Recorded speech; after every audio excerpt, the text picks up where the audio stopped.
Bienvenue, vous nous écoutez sur le www.radioalfayda.net. Alfayda, c'est la référence. Sagata Wolof, Sagata Serer dans le Saloum, 12h00. Mesdames et messieurs, merci de la confiance renouvelée à la radio Alfayda pour vous informer dans l'actualité de ce vendredi 20 septembre 2024. Nous sommes ensemble pour une demi-heure d'informations sur Alfayda FM. C'est l'heure du journal. Voici le sommaire. 48 heures après les pluies torrentielles qui se sont abattues sur la ville sainte, la colère des sinistrés devant les ministres de la République, ces derniers ont tenu à exprimer le ras-le-bol d'être assaillis avec des sacs de riz. Le reportage de Mamoudou Moussa Fambaye à suivre dès le début de ce journal. Face à la presse, le leader Gums Bop Les Jambar a tiré à bolet rouge sur le haut représentant du président de la République de clarifier la destination de 450 milliards d'eurobonds et du rapport de l'IGE qui parle de sa gestion au Conseil économique, social et environnemental. Nous irons à Kolda où les collectivités éducatives ont regroupé 110 enfants qui vont se pencher sur le thème collectivité éducative et une nouvelle approche de la citoyenneté numérique pour protéger les enfants face aux dangers numériques. Sur l'international Niger, au moins 12 militaires ont été tués au cours de 3 attaques enregistrées dans l'ouest et le nord du pays, a annoncé l'armée nigérienne. Et puis sport, CAN féminine handball du 27 novembre au 7 décembre, le Sénégal logé dans la poule avec l'Égypte, l'Algérie, le Congo, le Cap-Vert et le Kenya. Le Sénégal veut remporter son premier titre continental. La revue des quotidiens, dernière note de ce journal. Mesdames et messieurs, gardez votre confort d'écoute. Le développement, c'est juste après ceci. Le journal Serigne Moussa Kane. Qui vous dit bonjour, Seydi Hadj Libas Mbaye assure les opérations techniques. Je vous l'annonçais en titre, langage de vérité des sinistrés à l'intention des ministres de la République qui étaient venus à leur chevet avec du riz et de l'huile. Leur message est clair, ils n'en ont pas besoin, ils veulent sortir leurs pieds des eaux. Mamoudou Moussa Fambaye. L'énervement est désormais palpable chez les sinistrés de Touba, 48 heures après la pluie qui les a obligés à quitter leur maison. Devant les ministres Cheikh Tidiane Dièye de l'assainissement, Ibrahim Sy de la santé et Maïmouna Dièye de la famille et des solidarités, ils ont tenu à exprimer leur ras-le-bol d'être assaillis à chaque fois qu'il y a des sinistres avec des sacs de riz et des bidons d'huile. Serigne Cheikh Ndiaye Kamal. Nous n'avons pas besoin de riz et d'huile. Notre souci, c'est d'être amené à ne plus vivre avec ces eaux pluviales. Qu'on nous aide à reconstruire nos maisons avec du ciment et du fer. Comment est-ce que nous allons utiliser le riz et l'huile si nous n'avons pas où habiter? Maïmouna Dièye, qui a amené 100 tonnes de riz et 50 millions de francs CFA, en plus d'autres vivres, a été reçu par le khalife général des Mourides, Serigne Mountakha Mbacké. Le patriarche a remercié l'État du Sénégal. Mamoudou Moussa Fambaye, Touba. Alfayda FM. Les sinistrés qui étaient devant les ministres de la République ont exprimé leur ras-le-bol. Après le rapport du FMI qui dégage des perspectives sombres pour le Sénégal, le président de Gums Bop Les Jambar met tout sur le dos du tandem Diomaye Sonko. Parlons de législative. Bougane Gueye Dany invite toutes les forces vives à s'unir pour que Sonko ne voit pas le perchoir de l'Assemblée nationale. Une économie à terre avec un taux de croissance revu à la baisse, une masse salariale en hausse, des recrutements partisans dans la fonction publique, une flambée exponentielle des prix, des emprunts inefficients, d'où l'inquiétude de la mission du FMI sur les perspectives économiques sombres de notre pays. Entre l'amateurisme et l'incompétence du duo Diomaye-Sonko, le duo Diomaye-Sonko transforme le Sénégal en empire du mensonge et des stagiaires qui sont en train d'affaisser l'État du Sénégal. Mesdames et messieurs, la résistance s'impose pour sauver notre pays et cela commence tout de suite. Car la suppression du parrainage assortie à la caution de 15 millions de nos francs va forcément encourager la multiplication des listes, ceci en vue d'une victoire facile de Pastef. Ça ne passera pas. J'invite toutes les forces vives à s'unir pour que Ousmane Sonko ne voit pas le perchoir de l'Assemblée nationale. Le 17 novembre, il faudra voter pour l'opposition afin de sauver le Sénégal et barrer la route aux stagiaires et leur imposer la cohabitation avec un gouvernement d'hommes d'État à la dimension du Sénégal. Mesdames, Messieurs, hier, le pôle financier a été installé. Le président de la République, notre président délégué, a annoncé le début de la reddition des comptes. J'applaudis. Que les coupables paient. Que cette reddition des comptes ne soit pas une arme politique. D'ailleurs, dès demain, nous, Gëm Sa Bopp, allons déposer 3 plaintes sur les dossiers de l'ONAS, de ASER et sur l'emprunt des eurobonds. Nous sommes pour la reddition des comptes, oui, aux procédures judiciaires, mais que toutes les procédures judiciaires soient considérées. J'interpelle ici le ministre de la Justice, garde des Sceaux, le procureur de la République, l'Union des magistrats, les cours et tribunaux, sur le sort que le système judiciaire réserve à l'ordonnance de renvoi et de mise en accusation du doyen des juges d'instruction Omar Maham Diallo en date du 17 janvier 2023. Car il ne saurait y avoir de justice à double vitesse. Le principe d'égalité par la loi, dans la loi et pour la loi s'impose à tous les citoyens sénégalais qui sont d'égale dignité. Et notre code de procédure pénale ne saurait aménager une niche d'impunité taillée sur mesure pour un citoyen, fût-il un premier ministre. Bougane Gueye Dany face à la presse, le leader Gëm Sa Bopp a tiré à boulet rouge sur Aminata Touré qu'il qualifie de badiano système bi, de nous expliquer le rapport de l'IGE qui parle de sa gestion au Conseil économique et social et sur les 450 milliards d'eurobonds. Lundi dernier, vous avez suivi la conférence de presse de la chèvre de Rouba, ancienne pièce maîtresse du système et subitement devenue porte-parole des anciens détracteurs du système. Elle est sortie pour attaquer le bilan économique de l'ancien régime, dont elle est comptable à 100%. Cette badianoun système, incapable de gérer le carnet de rendez-vous de Sweet Beauty, devait nous expliquer le rapport de l'IGE qui parle de sa gestion au Conseil économique, social et environnemental. Qu'elle dissipe les inquiétudes du FMI sur notre économie. Qu'elle nous clarifie la destination des 450 milliards de eurobonds, les bénéficiaires de 1148 contrats spéciaux signés depuis avril 2024 pour une explosion de notre masse salariale de 114 milliards à 116 milliards. Et aussi, elle devrait normalement s'expliquer sur l'omerta, sur la déclaration de patrimoine de Ousmane Sonko. Nous interpellons d'ailleurs, par la même occasion, l'inspection générale d'État sur l'utilisation de plus de 12 milliards de nos francs par la primature durant le second trimestre 2024. Enfin, après plus de 15 voyages bredouilles, Diomaye est rentré de la Chine tout dernièrement avec 27 milliards. Bravo.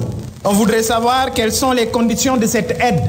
Allons-nous accepter d'autres bateaux sur nos côtes pendant que nos pêcheurs de Guet Ndar à Kafountine, en passant par Kayar, Joal, Djiwalo, Mbour, ces pêcheurs demandent tout bonnement la suppression des licences accordées aux navires étrangers. Je voudrais, pour terminer, demander au président délégué, président de la République, de cesser d'être un figurant à la tête de l'État.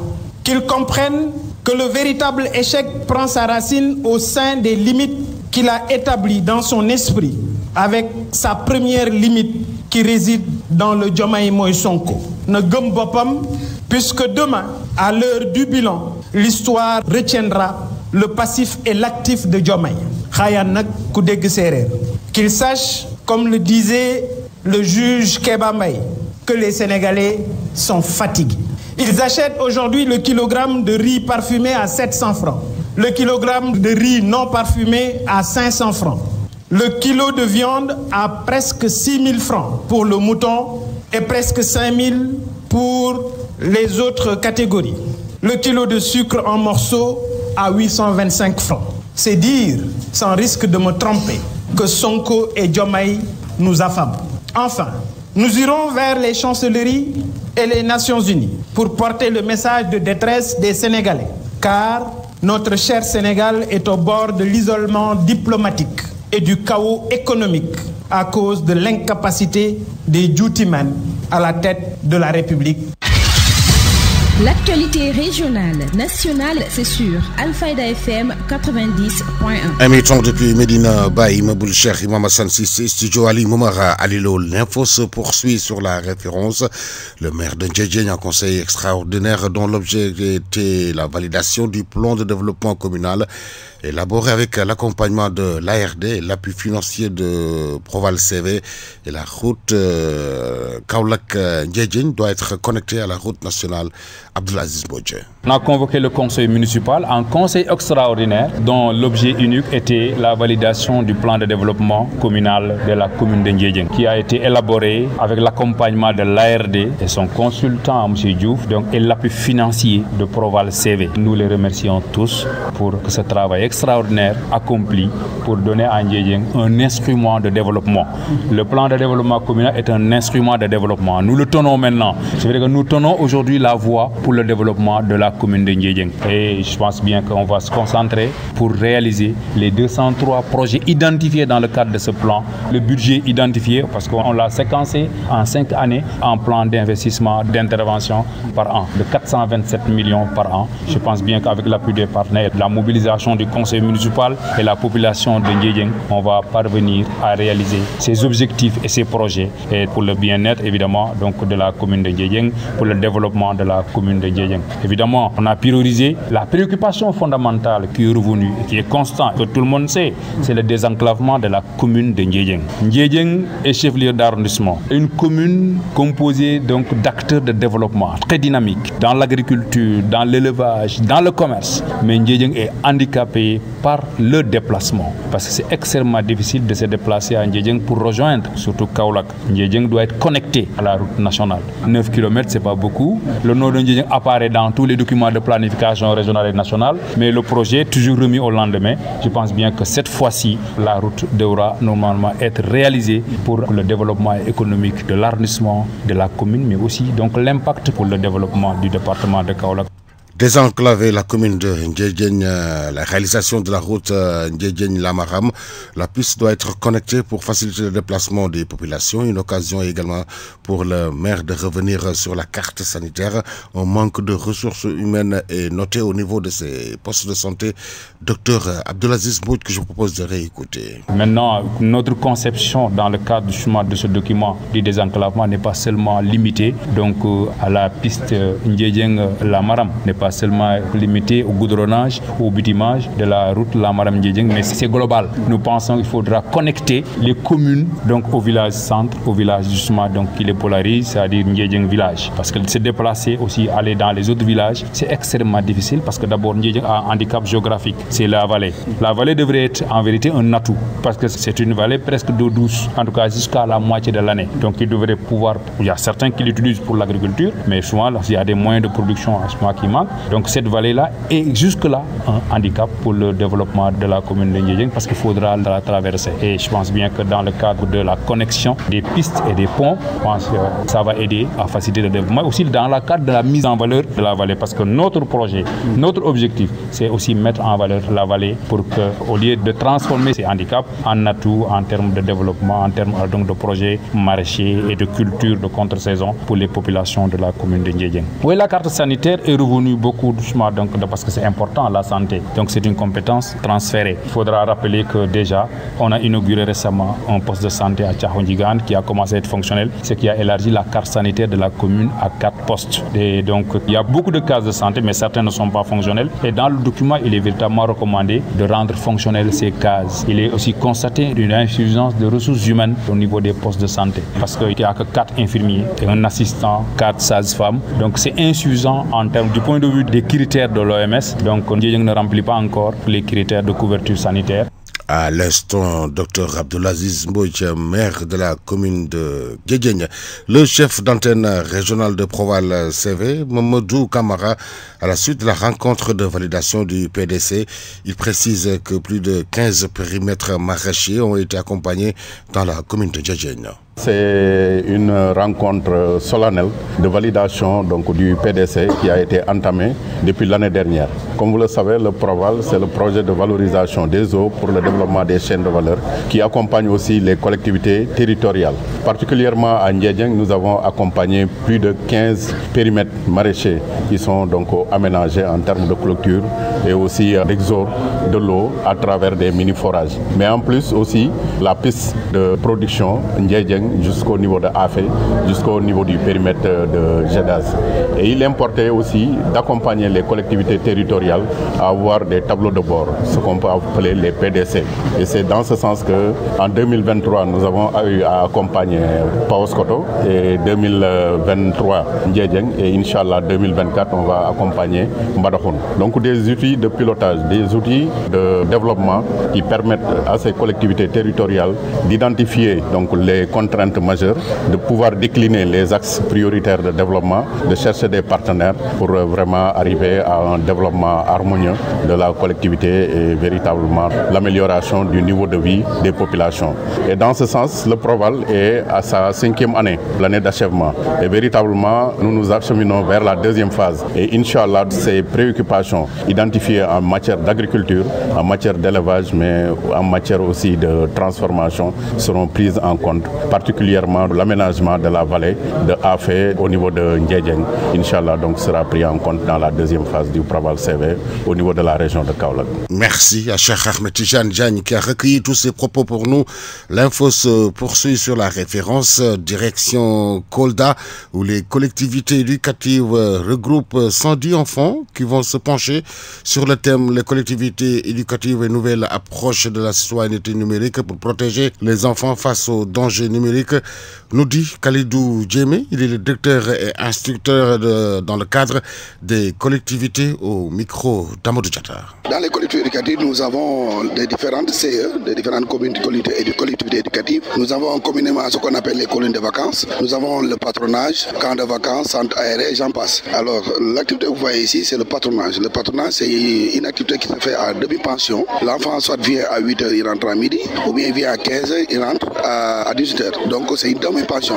Contrairement à la colline où l'enfant réside pendant 15 jours dans un cadre jovial. Alors ici, aujourd'hui, nous avons, dans notre programmation, nous avons prévu cette journée à la levée des couleurs pour un peu instaurer les valeurs civiques chez l'enfant. C'est le moment de remercier le Comzone qui a ouvert toutes les portes du camp pour recevoir 110 enfants et 70 membres de l'encadrement. Durant ce patronage, c'est beaucoup de rubriques. Nous avons les APS. Les APS, c'est des activités physiques sportives où on apprend beaucoup de jeux aux enfants pour passer de l'utile à l'agréable. Ils vont pratiquer le sport, n'est-ce pas, en découvrant beaucoup de jeux. Les différents jeux, nous avons le Lamigolo, Gymkhana, parcours du combattant, n'est-ce pas, jeux d'esprit, beaucoup de jeux. Nous avons aussi ce qu'on appelle les ATS. Les ATS, c'est les activités techniques spécifiques. Parmi les ATS, nous pouvons citer le théâtre, la poésie, n'est-ce pas, le secourisme. Nous avons ce qu'on appelle les ATM. Les ATM, c'est les activités techniques manuelles. On apprend les enfants, à travers la manipulation par de leurs mains, créer des outils, c'est-à-dire les cartables, les paniers décorés, les fleurs, la peinture, etc. Donc c'est tout un ensemble dans les collectivités éducatives qu'on apprend les enfants. Sans oublier aussi le thème de l'année. Le thème de l'année, c'est un thème qui a été proposé par l'autre ministère de tutelle, l'État, le ministère de la Jeunesse. Le thème de cette année, c'est les collectivités éducatives et nouvelle approche de la citoyenneté numérique. Préservons les jeunes et les enfants des dangers du numérique. Ça veut dire que tout ce que l'on fait tourne autour du thème, sur les dangers du numérique. Et je pense que c'est un thème d'actualité. Actuellement, le numérique pose problème. Alors, pendant tous ces séjours, nous inculquons, nous essayons d'encadrer les enfants en leur faisant comprendre que le numérique a des avantages, mais aussi a des inconvénients. Vous suivez le journal. Sur Alfayda FM, la radio qui vous informe partout que vous soyez dans le monde. Si vous nous rejoignez dans l'actualité de ce vendredi 20 septembre 2024, santé, nous en parlons dans ce 12 heures face à l'émergence de ces nouveaux pathogènes en Afrique. Le professeur Daoud Ndiaye, parasitologue, revient sur les enjeux et perspectives, les mesures à prendre en ayant une vision loin, en planifiant les épidémies et rendre notre système de santé résilient pour faire face à ces cas.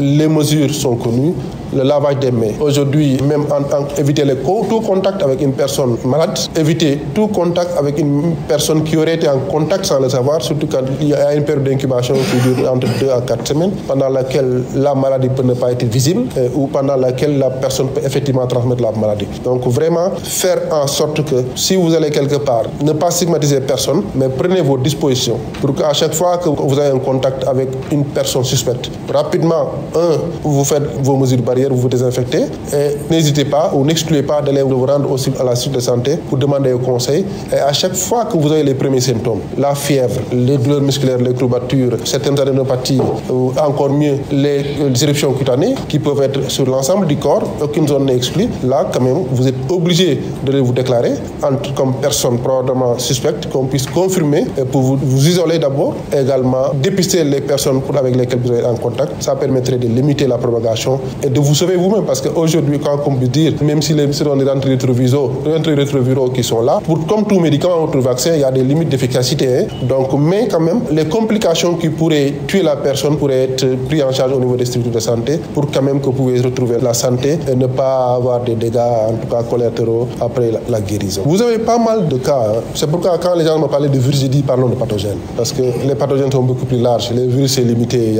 Parce qu'aujourd'hui, si on prend le cas de Mpox qui est là, nous avons le Mpox, le monkeypox, vous avez récemment le Covid-19, vous avez Ebola, vous avez les fièvres hémorragiques de Crimée-Congo, la vallée du Rift, vous avez ce choléra qui n'est pas un virus. Un système de santé résilient pour faire face à ces cas de professeur Daouda Ndiaye sur la recrudescence ces dernières années de déclaration de pandémie. Il souligne plusieurs facteurs. Il dira que l'homme est devenu plus proche de la nature à cause de la démographie galopante. Vous avez d'autres maladies qui sont là, notamment le H5N1 qui était le virus de la grippe aviaire. Vous avez le virus de la grippe porcine, notamment avec H1N1. Vous avez le Marburg, le Lissa, le Zika. Bref, il y en a beaucoup. Ça n'explique également pas les pathogènes. Le paludisme également est une endémie. Le sida en est un autre. Donc, il y a les maladies tropicales négligées. Cela s'explique par aujourd'hui notre manière de vivre. Notre manière de vivre qui fait que nous sommes en contact plus étroit et régulièrement avec les animaux sauvages. La place des animaux, c'était la forêt. Même l'homme aujourd'hui est en train de cultiver certaines places-là. Nous avons la déforestation. Nous avons également l'essor démographique, le surpeuplement de nos populations qui fait qu'on est obligé d'aller vivre dans des zones réservées aux animaux, de prendre la place des animaux. Et ces animaux deviennent des réservoirs de maladies. Et c'est dommage, mais c'est la réalité. Donc, si on est en contact avec ces animaux, qui peuvent être des agents silencieux chez ces animaux, avec un système coriace qui permet de gérer ces pathologies, ces microbes en leur sein, l'homme n'a pas le même système immunitaire que les individus. La preuve, vous avez tout à l'heure, Jean faisait écho, le virus de la rage, etc. Donc il y a le changement climatique également, avec l'achèvement des lacs. Les animaux sont obligés de sortir de leurs réserves et d'aller chercher de l'eau quelque part ailleurs chez les individus. Il y a également les conflits, les zones de conflit. Vous avez les déplacements de population, les réfugiés qui font également des déplacements de milliers de personnes d'un pays à l'autre, avec des tas de maladies qui sont transportées, comme dans le cas également de nos déplacements au niveau des vaches, ce qui fait que les virus, les bactéries, les parasites, les champignons évoluent très vite d'un pays à l'autre dans les heures qui ont l'apparition. Vraiment, c'est un ensemble de choses qui font aujourd'hui qu'il est difficile de ne pas avoir ces pandémies qui reviennent tous les 5 ans. Et on ne sera obligé de faire ça et c'est pourquoi il faudra toujours anticiper en renforçant nos systèmes de soins, en mettant en place également des outils sanitaires accessibles aux populations, mais également des plans de riposte au niveau vaccinal qui nous permettent d'anéantir n'importe quel virus ou pathogène qui surviendrait dans notre pays, comme dans le cas du Mpox. Kerewan, dans le Missir Yorofula, à Kolda, il y est 12h23. La réponse contre le Mpox est lancée par les autorités sanitaires administratives, forces de défense et de sécurité des communautés à Kolda, où 2 cas de suspects ont été décelés. Docteur Yaya Baldé, directeur régional de la santé, au micro de Babacar Diouf. Cette maladie qu'on appelle la maladie à Mpox, communément appelée variole du singe, qui depuis le 14 août 2024 a été déclarée comme urgence sanitaire de santé publique de portée internationale. Cette réunion nous a permis de partager avec les acteurs de la région la situation épidémiologique, donc au niveau mondial, au niveau africain, mais également au niveau sénégalais. Au niveau du pays, on est pratiquement parti de la semaine S35, la 35e semaine épidémiologique, pratiquement à 63 prélèvements qui ont été faits, mais aucun prélèvement de cas suspects n'est revenu positif. Notre région a eu déjà dans le Vélingara prélevé 2 cas suspects mais qui sont négatifs. Mais aujourd'hui, c'était surtout de partager ces informations, de partager également les définitions de cas et surtout de partager les perspectives et les défis que nous avons. Parce que le pays est en phase de préparation avec l'activation du système de gestion de l'incident. Donc on est en mode activation et donc les régions également sont en mode activation.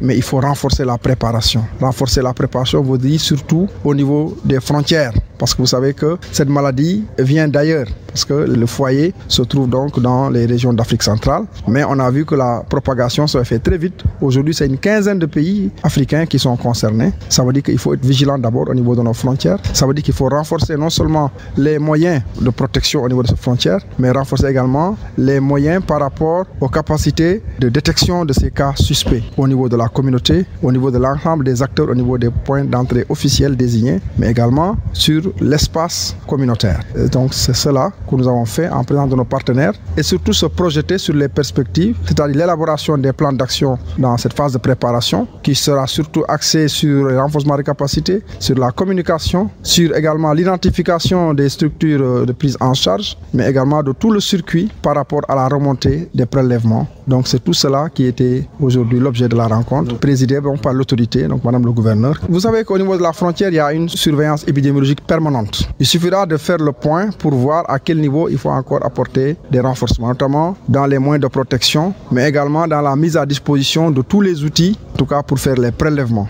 Et également le renforcement de capacité sur cette nouvelle maladie pour que chacun puisse savoir quels sont les éléments sur lesquels on peut dire qu'un cas est suspect, qu'il est contact. Donc tout ça, c'est des informations qu'il faut partager. Pour le moment, nous avons eu 2 cas suspects, c'est-à-dire que 2 prélèvements ont été faits mais sont négatifs. Comment la maladie se manifeste-t-elle? C'est surtout des manifestations au niveau de la peau. C'est des boutons qui apparaissent, il y a de la fièvre. Et ces boutons maintenant peuvent avoir plusieurs localisations, comme vous l'avez dit, mais il y a aussi cette notion de voyage. Comme la maladie n'est pas au Sénégal, ça veut dire qu'il faut toujours rechercher est-ce que cette personne a voyagé ou bien elle a été en contact avec une personne qui a voyagé, qui vient d'une zone où il y a la maladie. Donc il y a tout un tas de critères qui ont été partagés, mais qui seront également partagés avec vous les journalistes. On va également vous former pour que vous puissiez communiquer et donner la bonne information. On va former le niveau communautaire pour que chacun puisse savoir un peu quelle information donner pour qu'on reste dans le cadre de la maladie. Sinon, on va aller dans tous les sens, et ce qui fait qu'à ce moment, on ne sera pas efficace. À l'instant, Dr Yaya Baldé, directeur régional de la santé. À l'issue de cette rencontre, Mariam Anne Kouyaté, l'adjointe au gouverneur chargé des affaires administratives sur la porosité de nos frontières, des dispositions sont prises pour contrecarrer le mpox. Il est ici au micro de Babacar Diouf. Fait suite à une instruction du ministre de la Santé et de l'Action sociale qui, depuis l'avènement de cette maladie, a donné des instructions, des orientations au niveau régional pour que les gouverneurs puissent réunir les acteurs concernés pour mettre en place des actions de prévention, de riposte, de surveillance épidémiologique en rapport avec toutes les parties prenantes. Donc nous avons eu à faire la présentation de la situation de l'épidémie au niveau régional et pour le moment nous sommes rassurés. Nous sommes rassurés, nous n'avons pas encore de cas. Et toujours est-il que la surveillance doit être de mise parce que notre région est une région frontalière et souvent qui sont poreuses. Les entrées se font de manière souvent très incontrôlée et malgré peut-être la présence des forces de défense et de sécurité parce que les populations ont tendance à contourner les zones de contrôle qui échappent souvent aux forces de défense et de sécurité. Mais toujours est-il que nous avons donné des instructions à ce que les dispositifs sécuritaires, en tout cas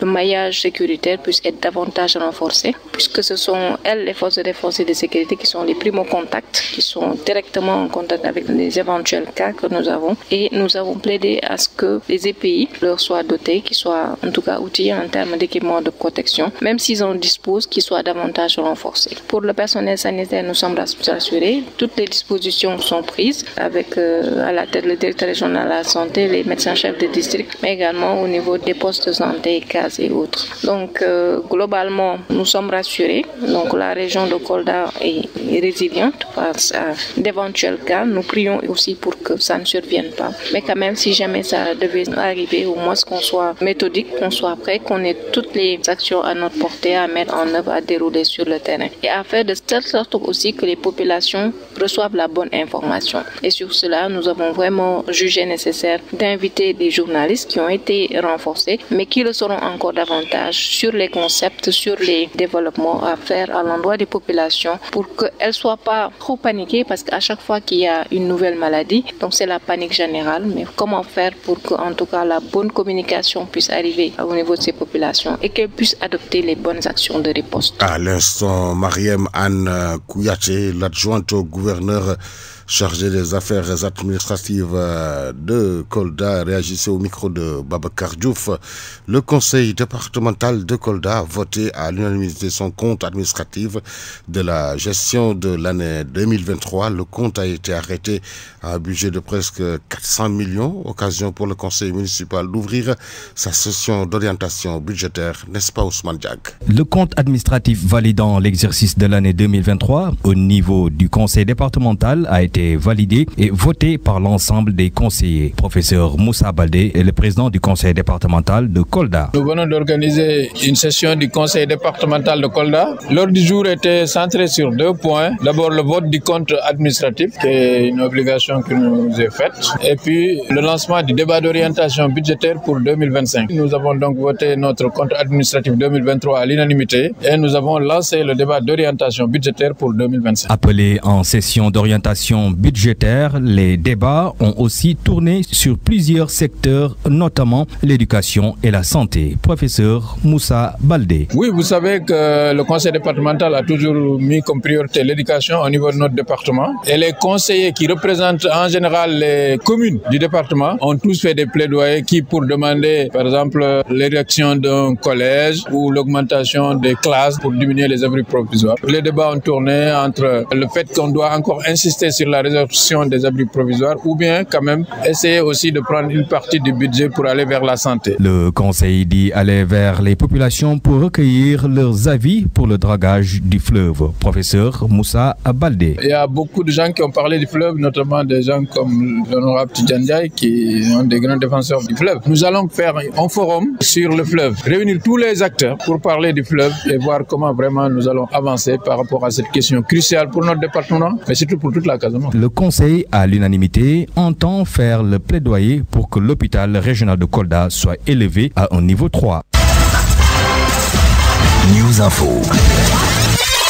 Vous nous suivez également sur le www.radioalfayda.net. Journée de reboisement organisée par le FSS, 250 arbres plantés tout au long de la rue de Dialagne, à l'aide du secteur forestier de Kaolack. Adja Awa Djong, coordonnatrice du mouvement, au micro de Cheikh Tidiane Diagne.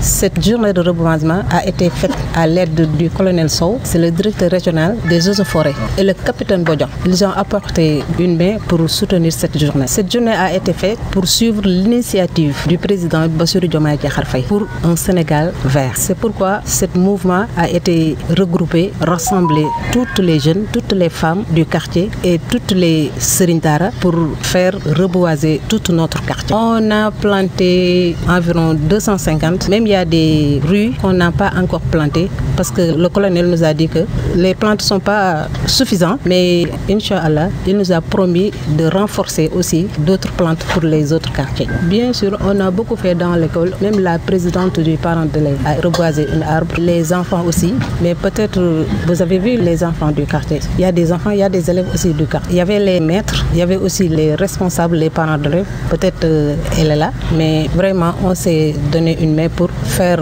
l'arbre initiative ici à l'école, mais aussi pour donner à nos enfants que l'environnement, les arbres doivent être protégés. Le mouvement est un mouvement politique, mais c'est-à-dire que notre première action, c'est de soutenir le président, mais aussi faire développer notre carte. Parce que le politique, comme le Khalife général du Tidjane, le Cheikh Ababakar Sy Mansour, il a dit que pour faire la politique, c'est tout simplement connaître les besoins du quartier et les gens qui vivent dans ce quartier. C'est ça qu'on doit débuter de faire la politique. C'est-à-dire que ma'rifatul mashakil umma wa sha'i ila haddiha. Il y a beaucoup de difficultés, surtout de la route. Vous avez vu l'école même, il y a beaucoup d'eau parce que nous sommes en plein hivernage. Mais aussi le mouvement doit être prêt, accompagner le directeur et les élèves et les parents d'élèves.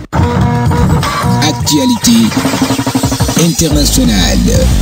Sur l'international Niger, au moins 12 militaires ont été tués au cours de 3 attaques enregistrées dans l'ouest et le nord du pays, a annoncé l'armée nigérienne. C'est une série de brèves réalisées par nos partenaires de la Voix de l'Amérique. Au Niger, au moins 12 militaires ont été tués et plus d'une trentaine blessés au cours de 2 attaques séparées et dans l'explosion d'une mine artisanale entre dimanche et mardi, a déclaré l'armée hier à la télévision nationale. Dimanche, dans la région de Tillabéri, 5 soldats ont été tués et 25 autres blessés par, je cite, une horde de criminels venus par centaines, selon les mots de l'armée.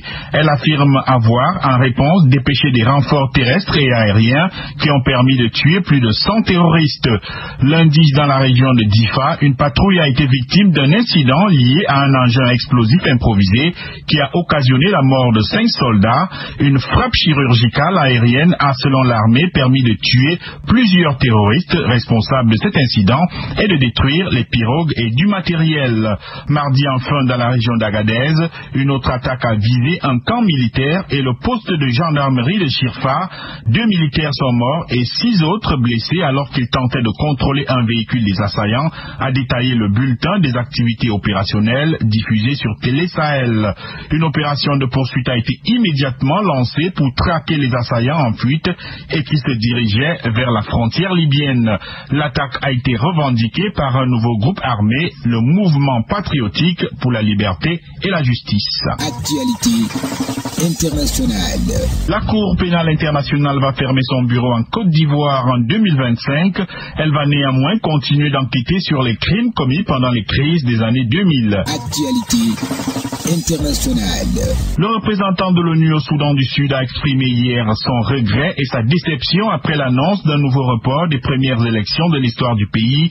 Il a dénoncé la responsabilité du gouvernement dans la paralysie actuelle. Actualité internationale. En Tunisie, l'un des 3 candidats à la présidentielle du 6 octobre, Ayachi Zamel, a été condamné à 1 an et 8 mois de prison pour des accusations liées à des falsifications de parrainage, mais il reste en lice pour les élections selon l'un de ses avocats. M. Zamel, un ancien député et dirigeant d'un petit parti libéral, s'est vu infliger cette peine par le tribunal de première instance de Jendouba, au nord-ouest de Tunis, et son équipe d'avocats va faire appel, a précisé Abdessatar Messadoui, président de son comité de défense.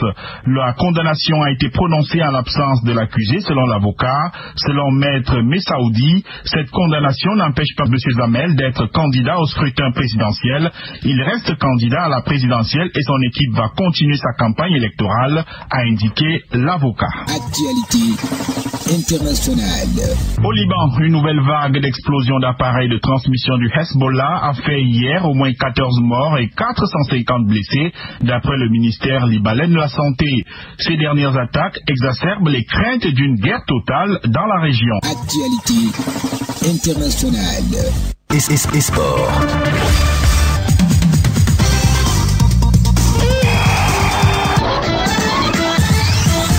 Une page sportive que nous ouvrons avec le tirage au sort de la 26e édition de la CAN féminine de handball, logée dans la poule A avec l'Égypte, l'Algérie, Cap-Vert, Congo et le Kenya. Le Sénégal veut remporter son premier titre continental selon son capitaine. CAN Beach Soccer en Égypte, les équipes, 8 équipes donc, vont disputer 3 matchs et 3 matchs de poule. Le Sénégal jouera 3 matchs consécutifs. La Mauritanie le 20 octobre, puis le Malawi et enfin contre le Mozambique le 22 octobre 2024. Suite de la première journée de la Ligue des Champions, hier, Étoile Rouge de Belgrade a été battue par le Benfica sur le score de 2-1. Feyenoord a été écrasé par le Bayer Leverkusen 0-4. Brescia, Sturm-Graz 2-1. Atlanta Bergame et Arsenal ont fait match nul blanc 0 partout. Atlético Madrid bat Leipzig 2-1. Monaco de Lamine Camara de Krépin Diatta bat le FC Barcelone de Lamine Yamal 2-1. La 5e journée de la Ligue 1 qui débute ce soir à 18h45. Nice reçoit Saint-Etienne. 6e journée Liga espagnole. Alaves reçoit CVSC. 4e journée Bundesliga. Augsburg reçoit Mainz. 5e journée Calcio italien. Cagliari reçoit Empoli. Et Hellas Vérone reçoit Torino à 18h45. 4e journée Saoudi Pro. Khalid FC reçoit Al Fayar. C'est à 15h15. Al Ahli FC reçoit Damak FC à 15h50 et Al Etifar reçoit Al Nasr à 18h. 12h39 tout de suite, la revue du quotidien. La revue de presse. L'Obs Pop place le soleil sur le quotidien Walf le matin. Vendredi 20 septembre 2024, la presse du jour lue et parcourue en 3 minutes 29 par Godediaï. Bonjour et bienvenue. En vue des législatives prochaines, 110 partis et mouvements politiques lancent un bouclier pour la transparence des élections. Attelle à la place de la nation le 27 septembre, enseigne l'As quotidien. Législative anticipée du 17 novembre, l'opposition s'unit contre le pouvoir. Attelle Alliance pour la transparence des élections passe de 70 à plus de 110 partis et mouvements.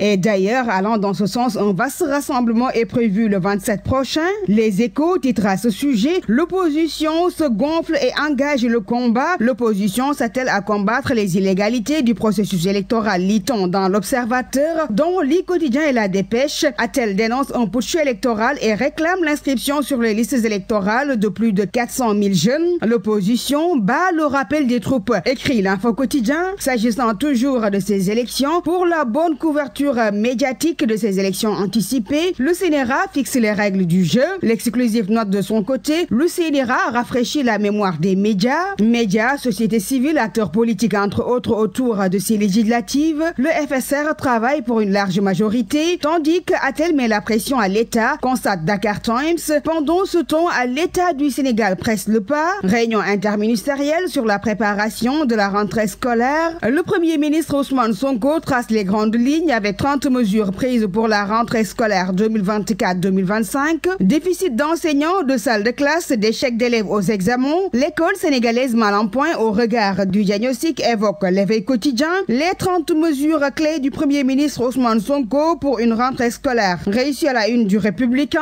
À la une de Dakar Presse, l'État du Sénégal chiffre les besoins de l'école avec un déficit de 48 696 salles de classe, 700 abris provisoires, un déficit de 207 000 tables bancs et 4 500 enseignants. Pour faire face à ces manquements, Sud Quotidien relève que le gouvernement est à pied d'œuvre pour une bonne rentrée scolaire et affiche en une: l'État du Sénégal avance ses pions. Poursuivons toujours à cette revue des quotidiens. Contre-performance supposée des recouvrements de l'État selon le FMI. Le démenti par les recettes exceptionnelles de la DGID rapportées par Témoin quotidien. D'après le même journal, les hommes du directeur général Abdoulaye Diagne étaient presque à 1700 milliards fin août et espèrent passer le cap des 2 milliards en fin octobre, ajoute toujours la même publication. Saisie de médicaments et de devises d'une contre-valeur de 620 millions, la belle moisson de la douane, réaffirmant son engagement à combattre le trafic illicite sous toutes ses formes. La douane a mis la main sur des médicaments d'une contre-valeur de 450 millions interceptés en Haute-Mer, 226 kg de médicaments à Birkelane et une autre saisie estimée à 21 millions à Kidira, a fait savoir le journal Le Point. Société sénégalaise en ébullition, émigration clandestine entre autres questions.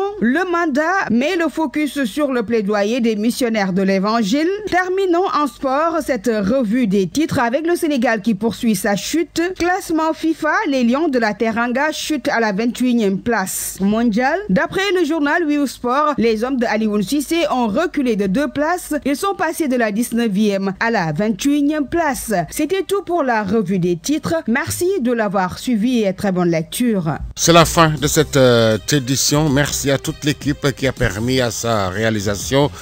Merci à Sid Hajlibas Mbaye qui a assuré la partie technique. La rédaction en chef a été assurée par Elhaji Ibrahima Gaye. Était devant ce micro, Serigne Moussa Kane. L'info revient dans moins de 17 minutes. Ce sera en Wolof avec Mariam Abba. Tout de suite, le rappel de ce qui a fait l'essentiel de ces 12 heures. 48 heures après les pluies torrentielles qui sont abattues sur la ville sainte, la colère des sinistrés devant les ministres de la République, ces derniers ont tenu à exprimer le ras-le-bol d'être assaillis avec des sacs de riz. Vous avez suivi le reportage de Mamoudou Moustapha Mbaye depuis Touba.